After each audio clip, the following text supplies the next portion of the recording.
Dear student, today I will ask you how we will calculate or computing the income from profession. In my earlier lectures, I have already explained what is the meaning of profession, who are the person is called professional. Now here, as far as income tax is concerned, we will have to compute the income from profession. Technically, to compute the income from profession is not typical. It is so easy. As you see this table, there is A, B, C, D, E. It means a 5 portion of this computation statement. A, first step, professional income. In the numerical problem, to compute the income from profession, there may be 2 input will be available. One, either in form of receipt payment account, either in a form of income expenditure.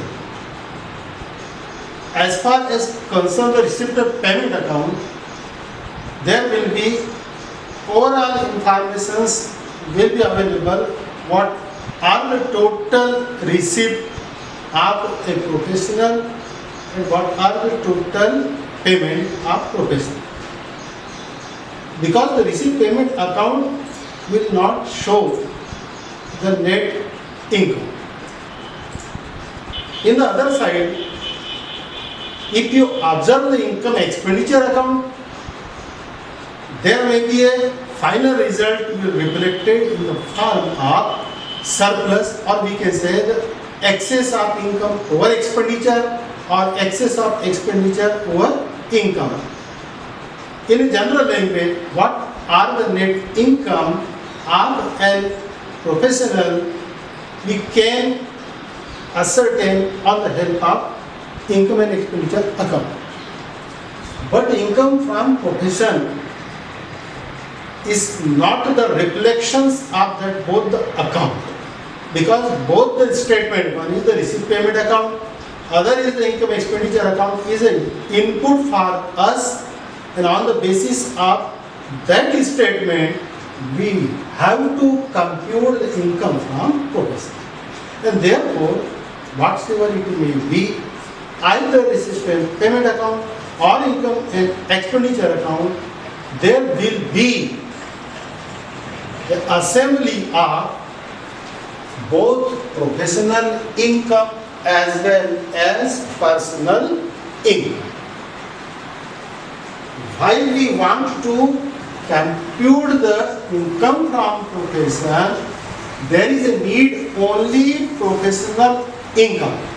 It means we will not consider any income which is related with all other heads of income except income from profession. कोई भी professional की income उसके receipt payment account या income expenditure account में कई प्रकार की होगी, वो दी रहेगी. हमें कंप्यूटेशन ऑफ इनकम कैलकुलेट करते समय उन इनकम में से केवल उसी इनकम को कंसीडर करना है जो प्रोफेशनल है. जो प्रोफेशनल इनकम नहीं है, that is not A part of computation of income from profession. ये फंडामेंटल बात है जो आपको अपने माइंड में आज ही बिठा लेनी चाहिए कि हम इनकम फ्रॉम प्रोफेशन कैलकुलेट कर रहे हैं.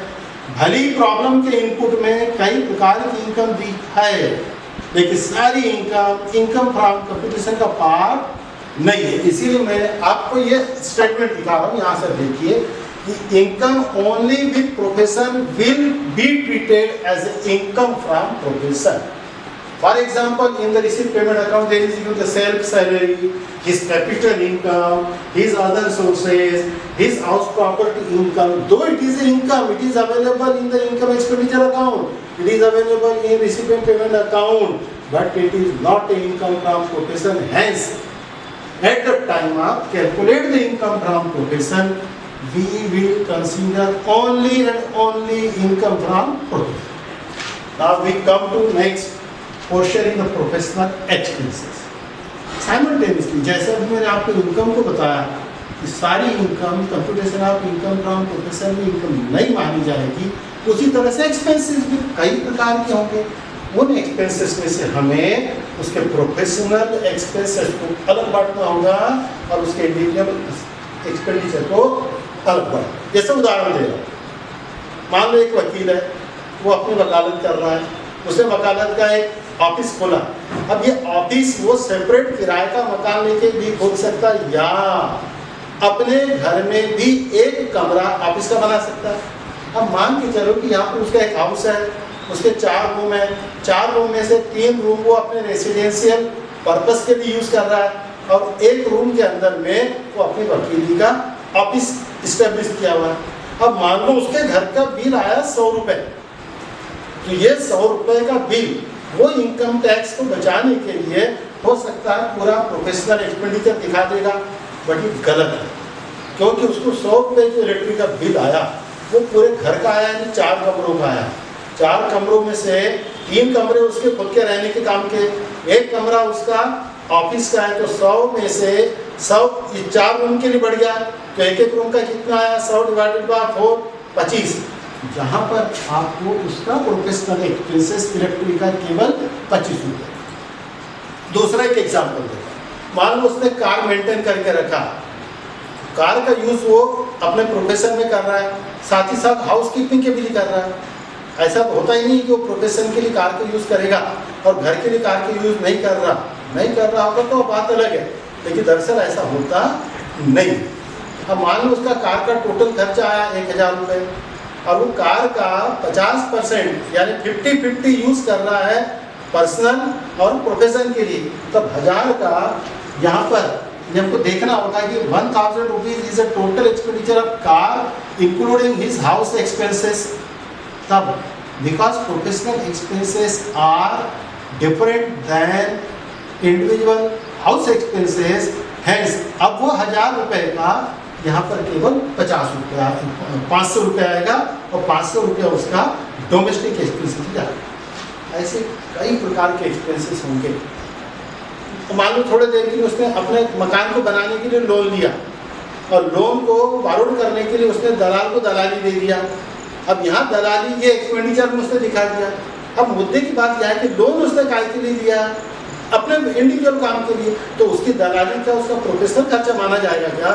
नहीं माना जाएगा। लेकिन मान लो उसने लोन लिया है अपने वकीली के ऑफिस को स्टैब्लिश करने के लिए और उसके लिए उसने दलाल को पैसे दिया या ब्याज दिया, तब यहाँ पर ये देखा जाएगा कि लोन उसने परचेस किया, लोन लिया है अपने प्रोफेशन के लिए, तब वो लोन का इंटरेस्ट और expenditure will be treated as a professional expenditure. If suppose he borrowed the loan for housekeeping or the marriage of his or her daughter, etc., that time the interest or the expenditure to procure the loan is not a part of profession. तो इस तरह से professional income निकलेगी, उसमें से उसकी professional expenses हम minus करेंगे, that is called the gross professional income. अब gross professional income is what? Because income tax act के अनुसार यहाँ पर एसएससी को एक फैसिलिटी दी हुई है कि to reduce the income tax slab and income tax amount he or she can deduct depreciation. Now this depreciations he cannot deduct as per his or her choice because there is a rule. For example, when you will go through the different types of problem, आपको वहाँ पर building दिखाई देगी, furniture दिखाई देगा, plant machinery, यदि मान लो doctor है तो उसका सर्जिकल इक्विपमेंट्स होगा, उसकी एक्सरे मशीन होगी, वकील होगा तो उसकी जेरॉक्स मशीन होगी, चार्टर्ड अकाउंटेंट होगा तो उसके कंप्यूटर्स होंगे। ये सारी चीज़ें आपको मैंने आपको एक टोकन के रूप में दिखाई है।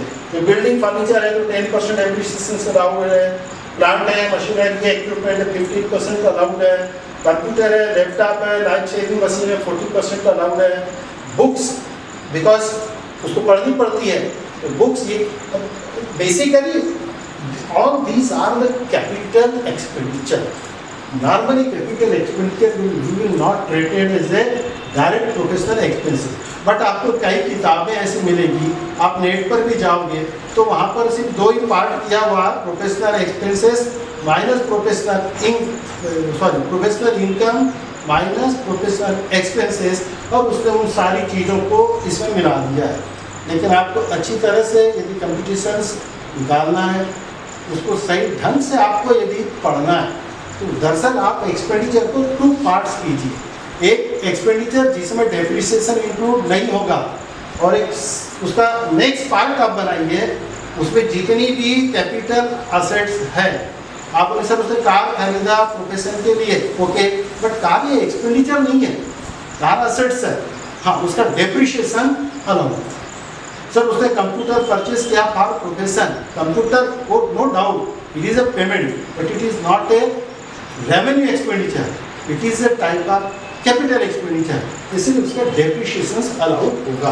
तो थर्ड स्टेज कौन सी आती है, प्रोफेशनल इनकम हम पहले कैलकुलेट कर लेंगे, जो हमको स्टेटमेंट दिया उसमें से प्रोफेशनल एक्सपेंसेस निकाल लेंगे, इनकम में से एक्सपेंडिचर घटाएंगे, जो बचा that is called gross professional income. अब इसमें से हम लेस डेप्रिसिएशन अलाउड वर्ड मैंने क्यों लिखा, अलाउड में we can not deduct the depreciation as per the choice of assessing, but the depreciation will be allowed for deduction as per act। कई बार ये भी हो सकता है कि उसके रिसीव पेमेंट अकाउंट या उसके इनकम एक्सपेंडिचर अकाउंट में उसने डेप्रिसिएशन का डिडक्शन न दिखाया हो, ये उसकी फंडामेंटल मिस्टेक हो सकती है, बट आपको कंप्यूटेशन ऑफ इनकम कैलकुलेट करनी है, therefore you must deduct the depreciation according to the proof। और जब आप डेप्रिसिएशन भी अलाउड